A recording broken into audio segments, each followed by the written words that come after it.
আসসালামু আলাইকুম প্রিয় বন্ধুরা, নতুন একটা ভিডিও নিয়ে চলে আসলাম আপনাদের সামনে। সূর্যমুখীর বীজ কিভাবে ছাড়াতে হয় সেটি দেখানোর জন্য। এই দেখেন, আমার কাছে একটা বীজ ফুল রয়েছে। এটা কিভাবে ছাড়াতে হয় একটু দেখাবো। এই যে ফুলটা যখন আপনি তুলবেন, এর উপরে একটা আবরণ থাকে। এই আবরণটা এভাবে ঘষা দিয়ে আগে ফেলে দিতে হবে, তা নাহলে ময়লার পরিমাণটা বেড়ে যাবে। তো সেটা ফেলে দেওয়ার পরে এই যে এক পাশ থেকে এইভাবে ধরে এই যে আঙ্গুল দিয়ে এইভাবে যদি আপনি একটু নাড়া দেন, তো এই দেখেন বীজগুলো পড়তে থাকবে। এইভাবে আমি অনেক বীজ কিন্তু ছাড়িয়েছি ফুল থেকে। আলহামদুলিল্লাহ, আমার অনেক বীজ হয়েছে। আমি অল্প কিছু ফুল গাছ লাগিয়েছিলাম, যে ফুল গাছ থেকে আমার অনেক বীজ হয়েছে। যারা বাণিজ্যিকভাবে চাষাবাদ করেন তারা তো আলহামদুলিল্লাহ অনেক বীজ পেয়ে থাকেন। তবে এই সূর্যমুখীর বীজ থেকে কিন্তু একটা জিনিস আপনি পাবেন, সেটা হচ্ছে কি ভোজ্য তেল। এই ভোজ্য তেলটা কিন্তু অত্যন্ত স্বাস্থ্যসম্মত, ফ্যাট মুক্ত। তো আমি কি করব বলতে পারছি না, আপাতত ছাড়াচ্ছি।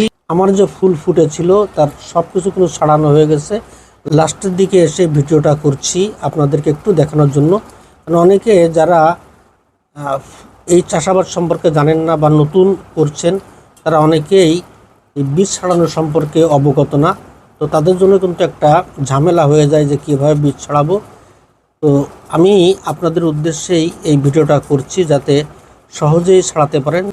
দেখেন, আমি এই যে আস্তে আস্তে আস্তে আস্তে বুড়ো আঙ্গুল দিয়ে একটু নাড়াচাড়া করছি, আর আস্তে আস্তে আস্তে আস্তে কিন্তু বীজগুলো ছাড়িয়ে যাচ্ছে। দেখেন, দেখতে দেখতে কতটা জায়গায় কিন্তু ছাড়ানো হয়ে গেছে। এখানে এখনও কিছু কিছু আছে।